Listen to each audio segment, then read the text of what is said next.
Hey everybody, let's continue with vectors. We just went over an introduction to them. Now we are going to do algebra with vectors. It's pretty straightforward. Algebraically, you'll find that it's like intuitive with what you already know about numbers and things like that. So I'm just going to kind of generalize this so I can use these same vectors for my examples. In general, I'm going to say let u be a vector and v be a vector with these components. Okay, so remember the angled bracket.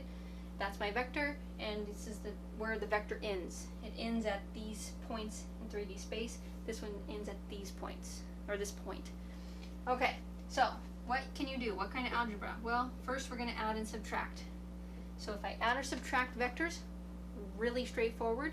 You add or subtract them component-wise. And so if I were to say I want to add vector u plus vector v, all I would do is get a new vector as an answer or result, and I add the components. So the new vector, the sum of these two, is u1 plus v1, comma, u2 plus v2, comma, u3 plus v3. And that result is the sum of these two, new vector formed by adding component-wise. Very much the same. If I just put a minus sign right here, I would just subtract these two. Okay, that's it for adding and subtracting. Real straightforward. Let's multiply by a scalar. So a scalar multiple, or multiplying by a scalar, okay, if we take our vector and we times it by a number, that's what this is about.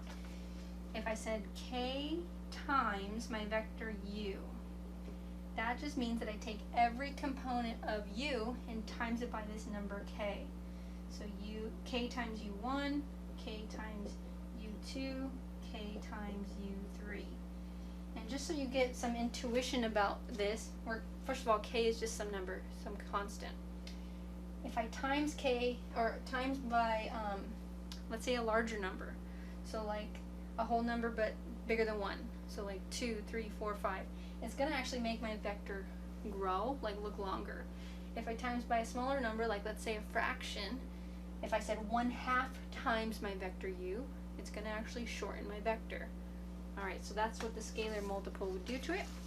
Let's mention one specific fact here. What if I pick -1? What do you think happens? So fact, negative u, okay, so if I multiply by -1 specifically, negative u has the same magnitude, because I didn't change it by multiplying by like 2 or 3 or 4 or anything. So it has the same magnitude as u, but something happens. What is it? So same magnitude as u, the length didn't change, but what changed was the direction. But negative u points which way? The other way. So it actually points 180 degrees away from the original.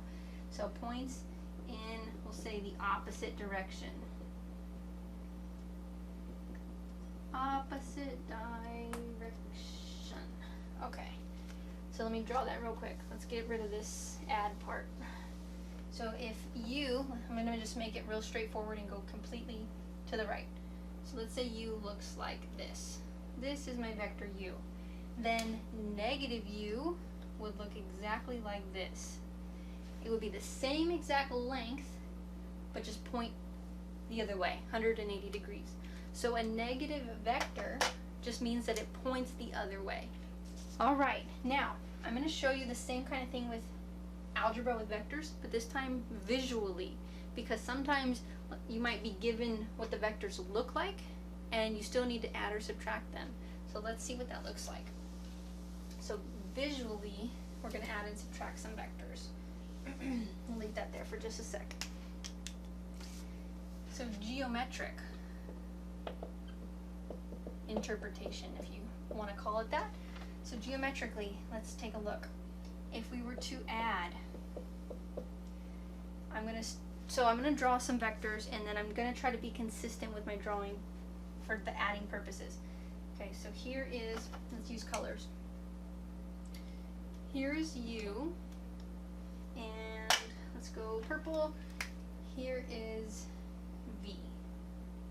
And I want to add them, u plus v.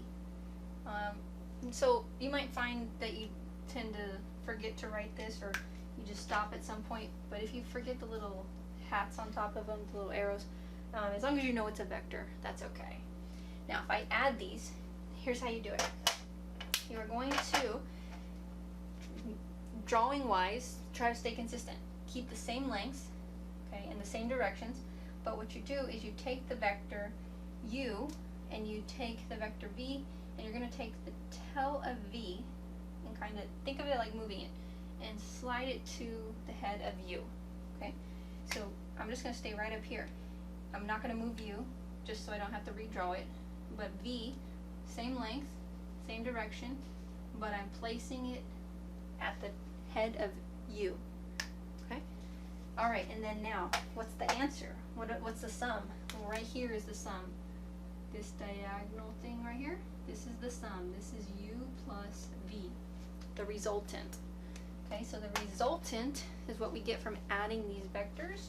Let's go ahead and write that. Resultant. And it's the tail of u connecting to the head of v. That is the sum of these two. Okay, now there is another way to do this. It's called the parallelogram method. Now the way this one goes, so this is like option 1. You have to draw a parallelogram with the tails of the vectors touching each other. So let me say this is option 1. And so option 2, I'll go ahead and get rid of this now. We are going to take u, and let me redraw it. I'm trying to keep the same direction and magnitude. And then I'm going to take v and line up the tail with u, so the tails touch. So that looks something like that. Not quite. Let's do better. That looks pretty good. Okay, not completely accurate, but I tried to copy u and v right here. So the way the parallelogram method works is you form a parallelogram by extending u and v. So parallel to v, this will go up here, and you just be like that. Parallel to u will go like that, and then the resultant, let's go to green now, will be right in the diagonal. Okay, no, it's not very nice looking, but hopefully you get the idea. So visually, I definitely didn't draw it to scale because this looks shorter, but this should actually be exactly the same as this red one up here. Okay, so 2 ways to do this. You can form a parallelogram, tail to tail. That's how you do the parallelogram. Otherwise, you just put the head of u with the tail of v. You kind of just shift v over to u right there. Okay, so that's how you can add vectors visually. Let's try subtraction now. So subtraction is a little bit different. I'm going to try to keep my same 2 vectors. Let's redraw them really quick. So actually, let's say we're going to subtract u minus v, and I have u right here. Okay. And now for the subtraction, our setup is kind of the same for option 1, but then we have to remember that we actually are doing negative v. So let me show you what I'm talking about. So this is going to be v again, just like our setup for adding. I'm going to put the tail of v to the head of u. But I don't really want v. I actually want negative v because I'm subtracting. So I want this one here. I want to go 180 the other way. That's negative v. And so the answer here for u minus v is actually going to be from the tail of u right here to v. So this little guy right here is u minus v. Okay. So there is a second method for this one as well. If you kind of do the parallelogram method as well, but you don't actually form the whole parallelogram. So let me show you. So we'll call this option 1. And so option 2, I'm going to redo my whole parallelogram idea real quick. So I have u points like that. parallelogram method, I put the tel of v with the tel of u. Okay, so like that. And now because I'm subtracting, I don't actually form the whole parallelogram. What I do, I actually go from v to u right here. I go like this. And my drawings are a little bit off because these should look like they match. So with this method, you go from the head of v to the head of u. So that's u minus v. Alright, so two ways to get the subtraction there. Now with the scalar multiple, visually it's exactly what I was saying about it a minute ago. If I have, let's just quickly draw this with, let's just say that this is w, pick a new one. And let's say I wanted 2w. What does that look like? Well, you can probably visualize it. It's the same direction, but twice as long. Let's say I wanted half w, so 1/2 w. It's going to be same direction, but half as long. And then anything negative would just point the other way. Okay, so now let me give you some properties of vectors. So properties of vectors, you're going to find that these are pretty intuitive, which is going to be good because then you won't have to remember or memorize a lot. You'll just kind of get it. So let me just start with my fine print. U, V, and W, I'm going to use that for vectors. And then A and B are going to be numbers or scalars. Okay, so 9 properties, but they're pretty straightforward. I think you'll like them. Number 1, U plus V is the same thing as V plus U. So you can commutatively add vectors. Alright, so if you know you're talking about vectors, you don't necessarily have to draw the vector symbol, but I'm going to put it just to be very clear. U plus V, quantity plus W, is the same thing as, let's actually change this parenthesis, U plus quantity V plus W. This is the associativity property. Basically, I can associate these two vectors and then add the third, or I can associate these two vectors and then add this one.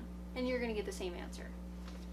Number 3, U plus the 0 vector is still U. Very straightforward, same thing with numbers. Add the 0 vector, your vector doesn't change. Number 4, U plus negative U. Well, think about what you believe this should be, and you're right, 0. But specifically the 0 vector, since we're working with vectors. Alright, number 5. 0 times U. Okay. Now I want you to think about this. This is actually the number 0. So a scalar 0 times a vector U equals the 0 vector. So this is a number, this is a vector, technically. Alright, so 0 times a vector, you're just going to get the 0 vector. Number 6, let's see, I'm going to try to move over here. 1 times a vector, U, well, you probably guessed it, stays the same, just U. Let's move this parenthesis over a little bit. Number 7, a scalar A times a scalar B times our vector. So A times quantity B times U. You're going to get the same answer if you were to multiply A times B and then times it by U. Number 8, let's scoot over a little bit. 8, a scalar A times quantity U plus V is the same thing as A times U plus A times V. This one, hopefully you see it, is just distribution. And then number 9 here, A plus B, those are both scalars, times the vector U is A times U plus B times U, or times U. It's distribution again, but kind of from the back over there. Alright, so really straightforward properties. Again, you don't really have to memorize them because I think you just intuitively understand them because of what you know about numbers. So next, I'm going to talk about a very specific vector. It's called the unit vector. And why it's important is because its length is 1. Okay, so let's get these out of here real quick. And so the unit vector. So unit vector Anytime you hear this from now on, it's length 1. Okay. That's its magnitude. Now, you have 3 very important standard unit vectors, and why they're important is because they're going to allow you to rewrite your vectors yet another way. Okay, so standard unit vectors.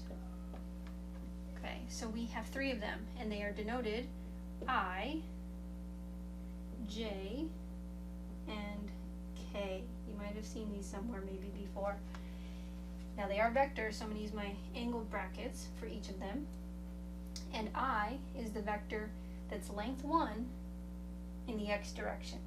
So 1, 0, 0. J is the vector with length 1 in the y direction. So 0, 1, 0. And then K is the vector with length 1 in the z direction. So 0, 0, 1. So let me just draw that for you really quick. These are your standard unit vectors. Let's put our coordinate system out over here. And so let's go red. This is my x-axis. So length 1, I would be this vector right there. Length 1 in the y direction, this would be j. And then length 1 in the z direction, that would be k. And so we use these vectors as another way to write any vector, basically. And so you can say the following. Actually, we'll say it like this. Fact, any vector can be written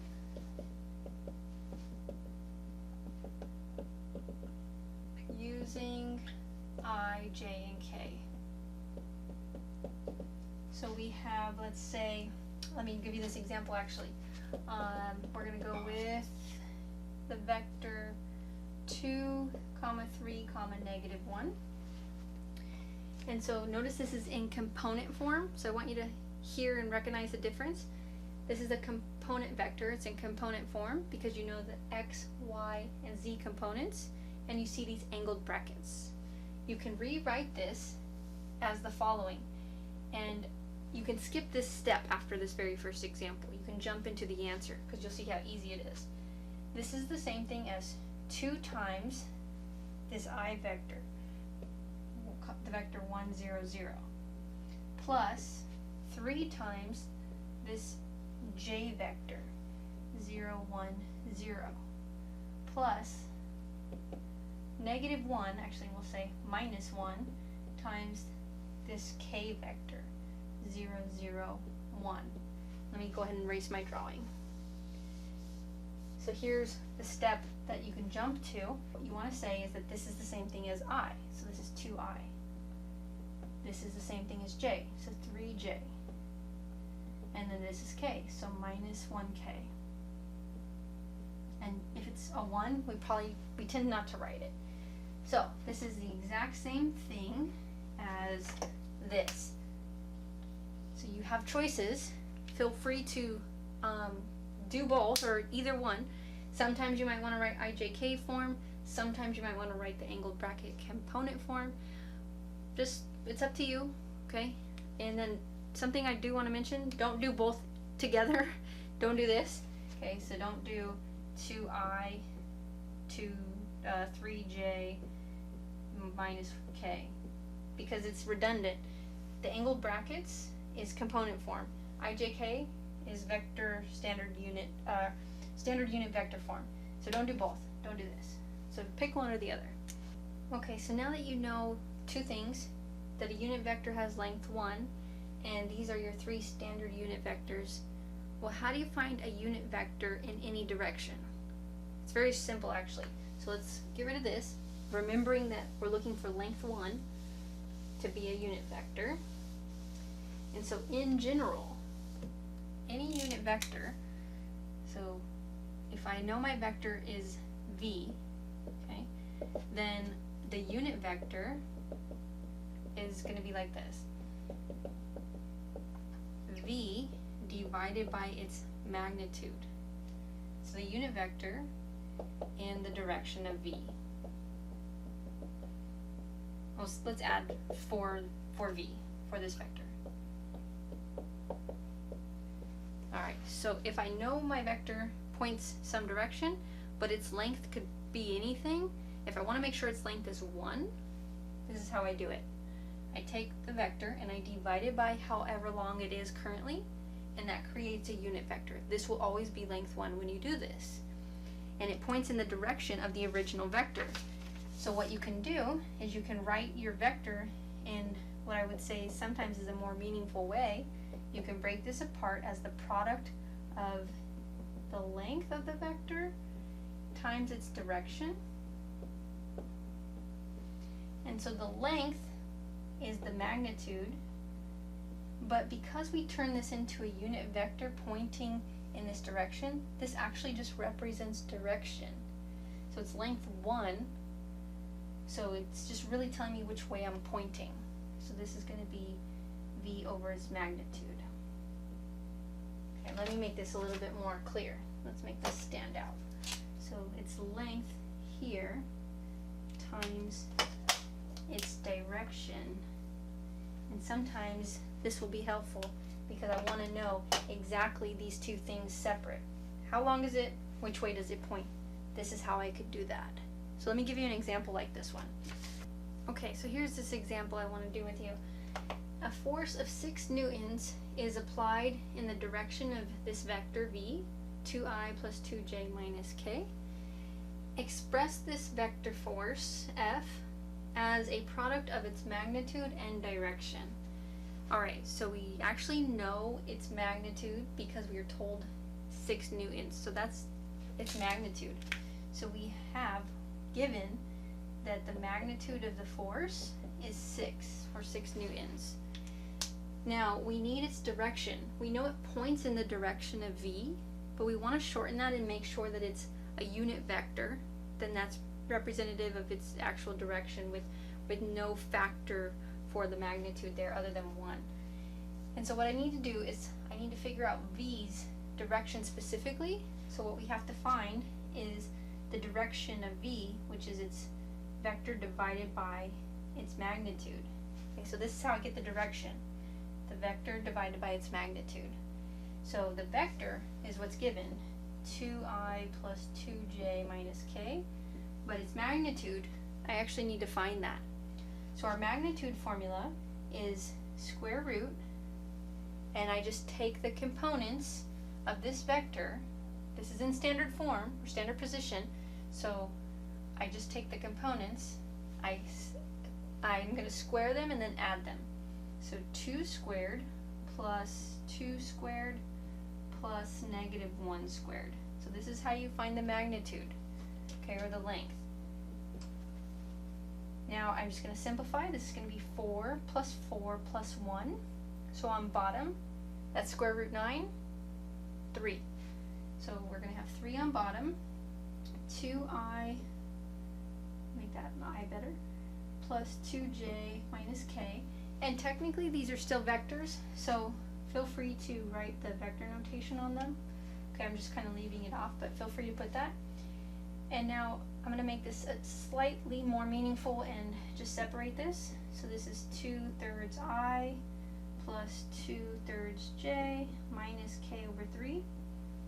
And now, final answer, this force of 6 newtons pointed in the direction of v, I just have to put these two together. So my final answer, my vector f, now let me go right down here. F, the vector, is the length, which is 6, times the direction, which is this right here.